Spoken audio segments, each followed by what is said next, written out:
The turkey was still steaming when my mother stood up and tapped her glass.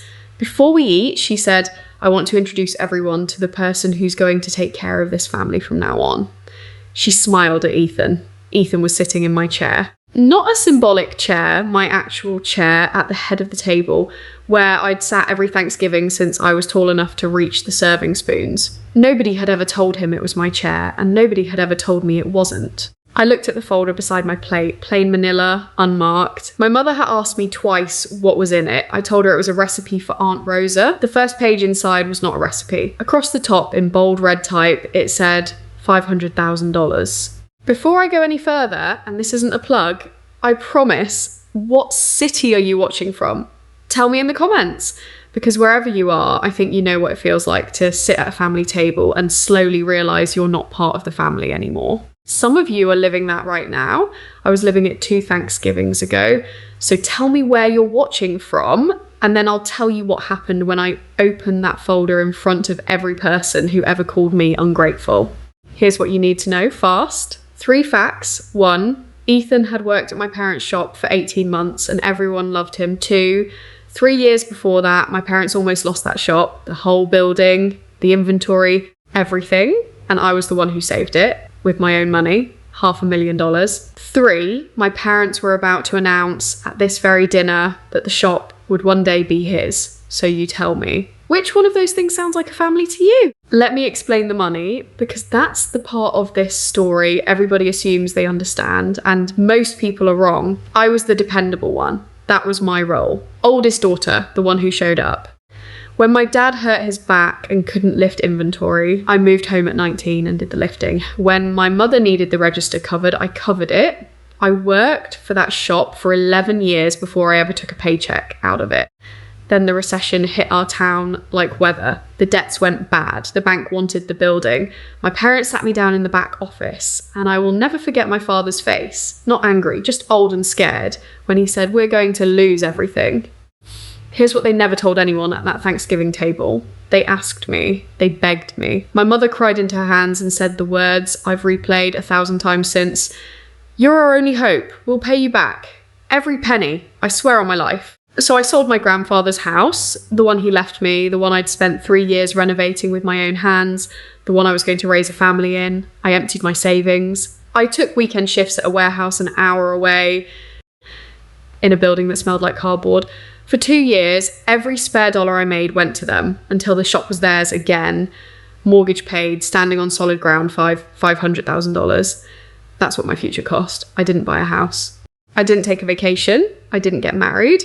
I kept the shop alive, and I told myself it was worth it, because that's what family does. Family, as it turns out, kept different books. Ethan showed up 18 months after the money did. At first I liked him. That's the part people don't expect. He wasn't slick or scheming. He showed up early, worked late, learned every product on the shelves. He remembered birthdays. He called my mother the boss lady, and she smiled at him like she'd been waiting her whole life for somebody to smile at that way. And slowly, so slowly I almost didn't notice, I stopped being the favourite child and became the disappointment. "Ethan understands us," my mother said one Sunday. "Ethan's always available. You're so busy with your little life, sweetie. It's fine. Ethan handles it. My little life. 11 years of my back, my evenings, my weekends, my grandfather's house. And somewhere along the way, I'd shrunk into a footnote in my own family. Then I found out the part they'd never planned for me to find out. Aunt Rosa and I were alone in the kitchen, basting the turkey, when she said offhandedly, like we were talking about the weather, "You know, honey, it was so generous of you to gift your parents all that money." Gift, I remember the word landing like a stone in my chest. I smiled and said, "Oh, you know me." Then I went home and I didn't sleep. And at 4 a.m, I started pulling out every document I'd kept. Every single one. The paperwork wasn't even hidden. That's the almost funny part. My father keeps everything in the second drawer of his desk, and no one had ever considered that I'd look. I found the signed agreement from the day they accepted the money, the one that called it a loan, secured against the shop and the building, with their signatures and a notary's stamp. I found the text, "First payment next quarter, we promise." I found the bank statements showing my wire transfers, and I found draft documents dated the week before Thanksgiving, moving the shop and the property into a trust. The beneficiary was Ethan, not me. It was never even offered to me. No conversation, no thank you, no phone call. The person I'd saved the shop for was the person they'd chosen to replace me with. And the money I'd loaned them, the money that had bought back the very building they were giving away, had been quietly downgraded to a gift, so nobody would ask questions when the deed changed hands. That's when I stopped being heartbroken and started being methodical. I spent 3 weeks building the folder. Copies of every transfer, every statement, every message, the signed agreement, the notarized acknowledgement, one clean summary page with the total in red, $500,000. Principal plus the modest interest any stranger with a savings account would have earned. I wasn't trying to be cruel. I was trying to be exact, because as exact was the only language my parents had ever respected, and I accepted the invitation. Of course I accepted the invitation, because my father had been telling everyone there'd be a special announcement at Thanksgiving. They thought they were crowning Ethan. They had no idea I was coming to that dinner carrying the one thing they had never once given me: leverage. So Thanksgiving, the table looked like a magazine spread. Turkey, gravy, my mother's cranberry sauce with the orange zest, Aunt Rosa's green bean casserole, the good china from the cabinet that only gets opened twice a year, football murmuring from the den, candlesticks. We ate, we laughed, we pretended. And then my father pushed his plate away and stood up exactly the way I knew he would and said, "Before dessert, we've got some wonderful news. Ethan, come here, son." He put his arm around Ethan. I watched the room's faces do that warm thing families do when someone is being honoured. "I had a health scare this year," my father said, "and it made me think about the future. This shop is this family's legacy, and I want to make sure it stays in good hands. So I'm happy to announce that Ethan will be taking over operations, and eventually, God willing, this whole building will be his." The table erupted. There was champagne, and my mother, beaming, added the line I'd been waiting for, turning to me. Unlike some people who are always too busy with their own lives to be here for their family. The room went quiet in the way rooms go quiet before lightning. I'd rehearsed this 100 times, in the shower, in the car, at midnight when I couldn't sleep. I'd imagined screaming, crying, throwing the folder across the turkey. But when it actually happened, I was so calm I scared myself a little. It felt like the rest of my life had been leading here, to this table, to this sentence. I reached beside my plate. I picked up the manila folder. I laid it on the tablecloth between the gravy boat and the champagne, and I opened it to the first page. "Before you give away the building I bought back for you," I said, my voice level and clear, "I thought you'd want to review the bill." My father squinted at the page. "What the hell is this?" "A statement," I said. "Principal, interest and documentation. $500,000 which you borrowed from me 4 years ago, which you promised to repay, and for which I have the notarized agreement right here." My mother laughed. Actually laughed. "Oh, honey, we're your parents. You gave us that money. It was a gift. Then why did you sign a loan agreement?" I slid the second page across the tablecloth. "And why did you text me, promising the first payment the following quarter? And why?" I said, my voice never rising. "If it was a gift, is the building you're giving to Ethan right now the same building my money paid the bank for? It's all in here. Bank statements, lien releases, deed history, every page notarized and dated." The room heard the word notarized, and the room stopped breathing. My father's face went red, then white. He stared at the pages like they were a snake. My mother's smile vanished so completely it was like it had never existed. Aunt Rosa set down her fork, and Ethan. Ethan had gone very still. He looked at the documents, then at my parents, and something in his face was breaking the way ice breaks on a river. Not with a crack, but with a long, terrible groan. "Ethan," I said, "did you know where the money to save this shop came from?" He shook his head. His voice came out smaller than I'd ever heard it. I didn't know. They said the shop was paid off. They never said." He stopped. He looked at my mother. "You told me it was all yours, because it is ours." My mother snapped. "We raised her. We fed her. We put a roof over her head. And this is how she repays us? Ambushing us at Thanksgiving in front of the family? You're destroying this family." And it was my turn to be very quiet. "No," I said. "I'm not destroying it. I'm showing you what it already was."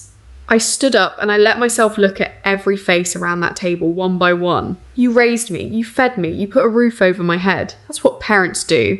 It's not a bank balance you get to spend twice. I loaned you $500,000 because you told me you'd lose everything without it. And I believed you because you were my parents. You took that money and you paid the bank, and you never once paid me back. And then you gave the thing I saved to someone else, and you told your own sister I'd given it to you as a gift, just so it would all stay clean. That's not family. That's theft with a gravy boat on the table. The turkey sat between us, golden and untouched, like a witness. My father tried one more time. We're your parents, and I am your creditor, I said. But I'm not going to ruin you. I'm not going to court, and I'm not going to tell this town what's in this folder. Here's what's going to happen instead. We're going to sign a repayment agreement tonight at this table. You'll refinance the building and pay me back in full within 24 months, or you'll sell it and pay me out of the proceeds. Those are your two options, and after that, you'll have your shop and your son and your clean story, and I'll have what's mine. My mother opened her mouth, and for once in her life, nothing came out. Everyone looked at my father, whose hands had started to shake, and then, to my genuine surprise, it was Ethan who spoke. Sign it, he said quietly. My mother whirled on him. He held up his hands. Mrs. Hartley, she saved your shop. Everything you just handed me was standing because of her. I don't want it. I can't want it. He looked at me, and his eyes were wet. I really didn't know. When they called you the ungrateful daughter, I believed them. I'm sorry. I believed him. I still believe him. Ethan was never my replacement. He was just the latest person my parents found to stand between themselves and the truth. My father signed. My mother cried real tears, or at least the kind you cry when you're cornered. And I went home that night with a signed agreement, a copy of every page, and the strangest feeling I'd had in years. Light. Not triumphant. Light. Here's what happened after, because people always ask. They didn't pay me back in 24 months. It took 29. My father refinanced the building, squeezed every month, and sold it 18 months in. Not to Ethan, who quit that spring and moved 2 states away. They paid me in full out of the sale on a Tuesday morning by wire transfer, with not a single word attached. I used the money to buy a small shop of my own, 2 blocks from theirs, which I knew would drive my mother insane. And honestly, that part was worth every cent. It's a good little shop, the kind that smells like sawdust and coffee. I named it after my grandfather, and I work there with my own name on the deed. I still see my parents. Twice a year, the 2 celebrations left over from the ones I used to attend. Thanksgiving is at my house now. The turkey's better, the guest list is smaller, and no one asks me for anything. And I learned the one thing I wish I'd known at 19. Being the dependable one is a job. And like any job, you get to quit when they stop paying you. So when people ask whether I was cruel, whether you serve your own parents a $500,000 bill at Thanksgiving, with the candles still burning, here's my answer. I didn't do it because I hated them. I did it because I finally understood something that took me 31 years to learn. Loving your family doesn't mean letting them take everything you have and calling it gratitude. Love isn't a currency they get to spend. It's the thing that lets you say no, kindly, finally, and meaning it. That folder was never a bill. It was a boundary, and boundaries, I've learned, are the most loving thing you can put on a table. So now I want to know what you'd have done. I mean, really no, not the polite answer. Was I justified handing my parents that bill at their own Thanksgiving table? Or did I cross a line, making it public, making it a scene? Was Ethan ever really my replacement? Or was he just the next person they found to stand between themselves and their own mistakes? And if you'd been sitting in my chair with that folder in your hand and your mother smiling at the person in your seat, would you have opened it, or would you have let it stay a recipe? Tell me what you'd have done. I have a feeling the comments are about to split right down the middle, and I want to hear both sides.